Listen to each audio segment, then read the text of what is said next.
Ito ang kaharian ni Diwata. At hawak ko ngayon ang brilyante ng apoy. Saring lang.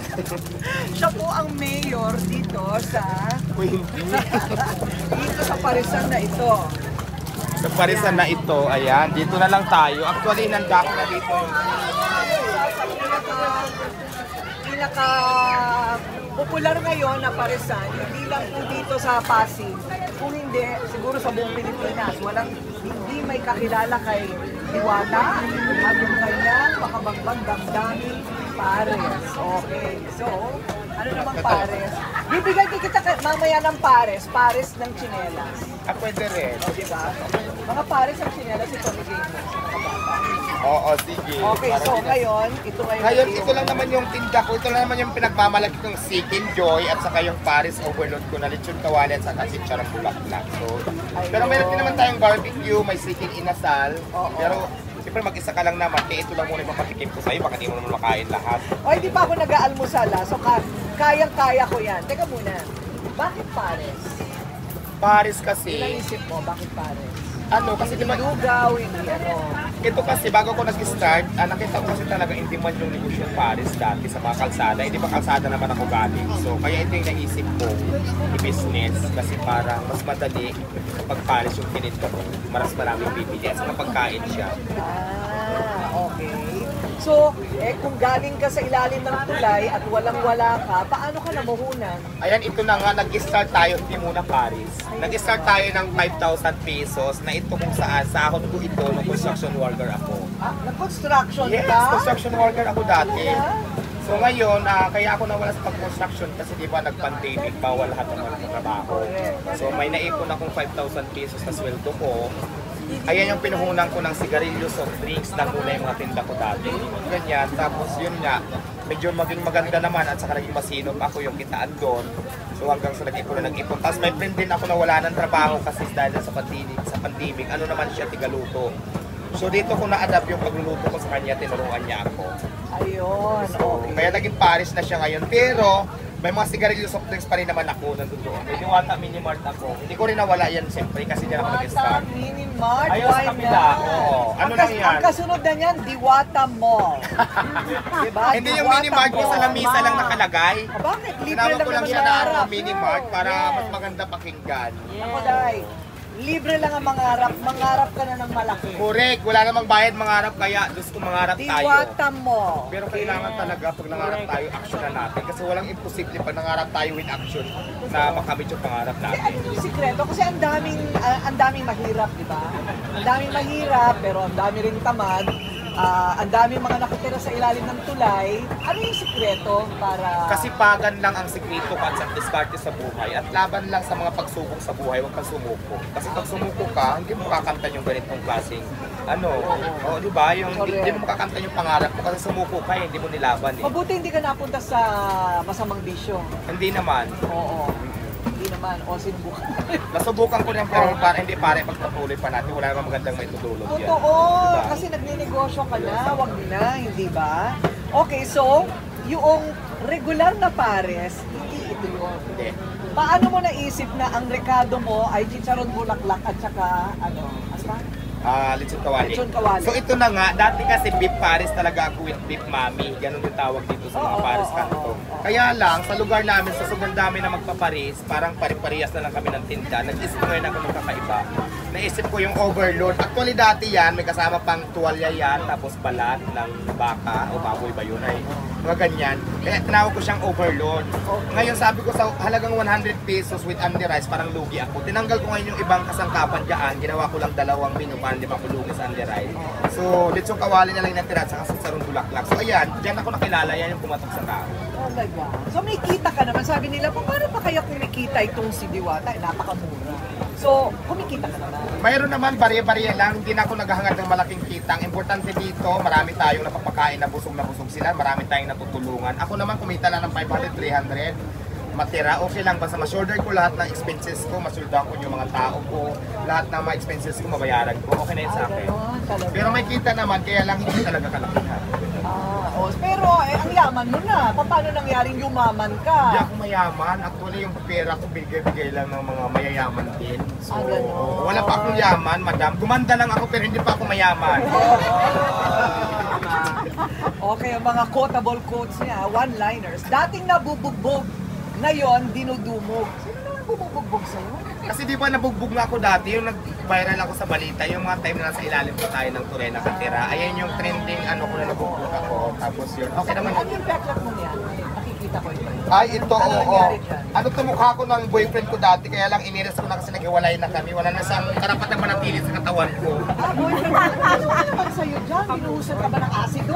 Hindi, pinairis ko lang. Ako lang nag-iris niyan.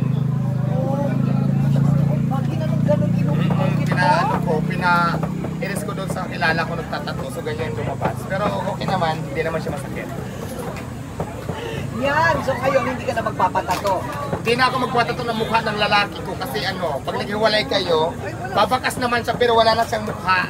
Tinanggal ko na. Biglat na lang Kailangan matitira. siguraduhin mong may forever bago ka magpatato. Kaya Ano? nga eh. O so, ano naman ang feeling ngayon na sikat ka? Pumila po kami dito ha, as in, naghintay po ako para matapos yung unang nag-interview sa kanya.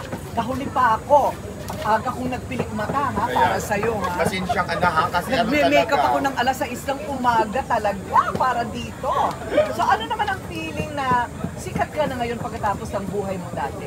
Ayan, masarap lang sa pakiramdam, feeling maganda, pero nakapagod din pala. So, Pagod talaga yan.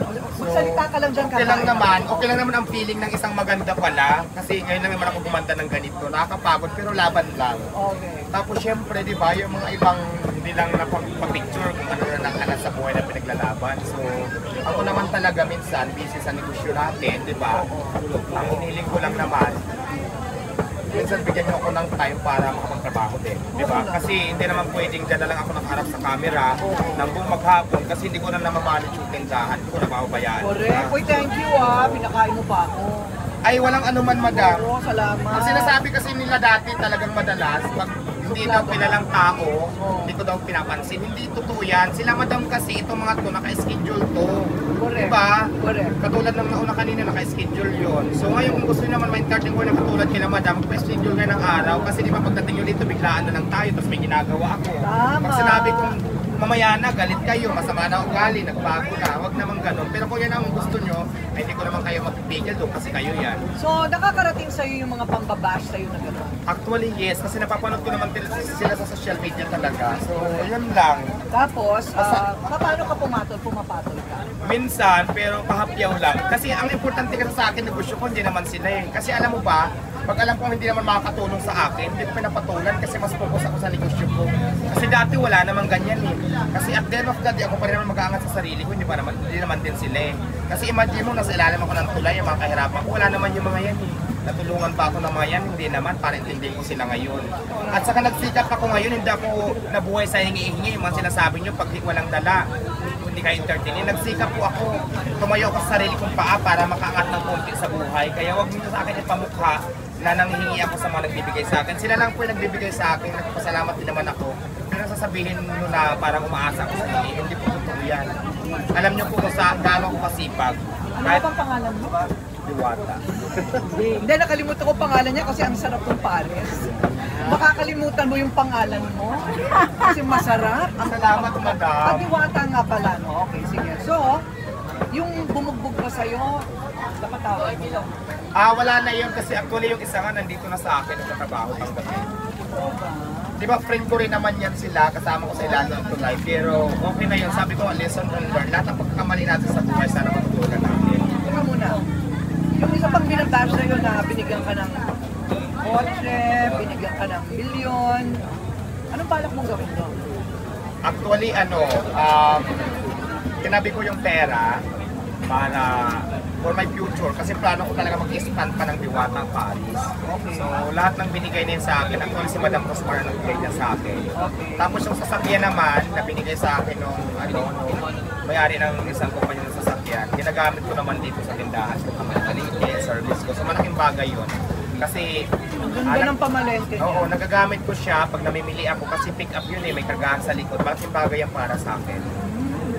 So yung pera nakatabi, nasa nakatago. O yung mga pamilya mo naman na Ayan yung mother ko nandito sa akin, sa bahay. Kasi mother ko nila na 74, so hindi niya rin kaya magtrabaho. Ginawa ko na sa bahay na nagsusunod. Mga kapatid ko dito, sa akin ngayon, mga pamangkin. mga dating nasa probinsya nandito sila ngayon. Samar ako, Northern Samar. Sana, malayo rin.